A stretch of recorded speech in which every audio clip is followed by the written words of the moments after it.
ndeysaan Bébé Saloum a ngi noonu Bébé Saloum a ngi noonu ndeysaan tey dañ koy sargal ci bis bi ambassadeur u bébé yi ndeysaan mi ngi noonu dañ koy sargal tey lii làmb da koo soxla mu def lu bari ci làmb moom Bébé Saloum tey buñ ko dee sargal yaakaar naa ni jaadu na ambassadeur u bébé yi la ndeysaan mi ngi noonu ànd ak ñoom addiya Baye Fall ndeysaan ànd ak ñoom ambulance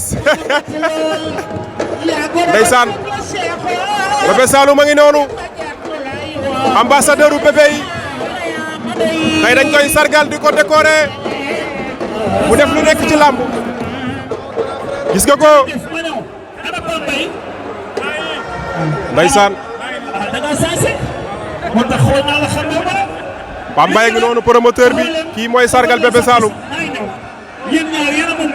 ambassadeur u bébé yi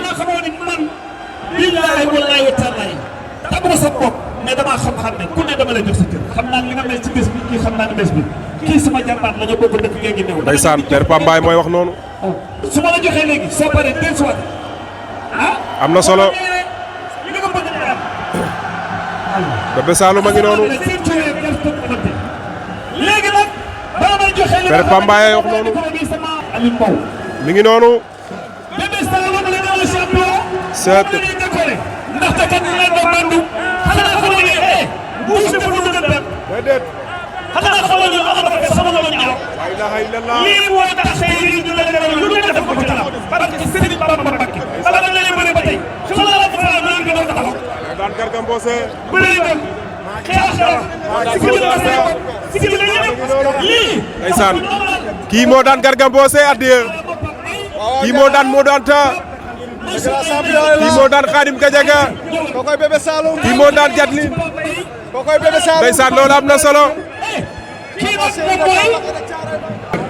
waaw Pambaye xam nga li tax ñu def na loolu fii dañuy tool misaalu ñun suñuy maam silman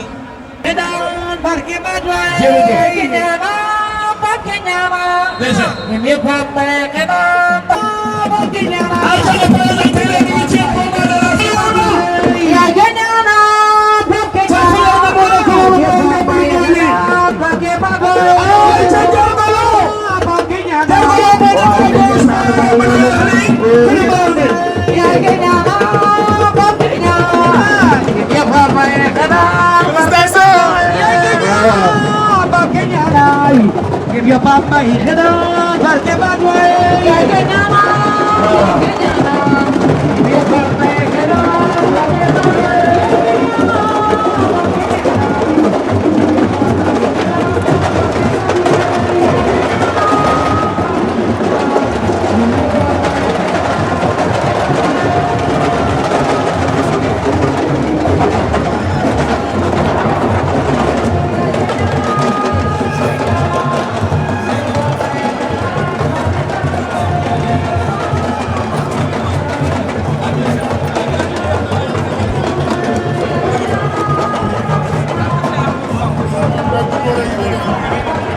moom la li muy jël li muy yokk si jaajëf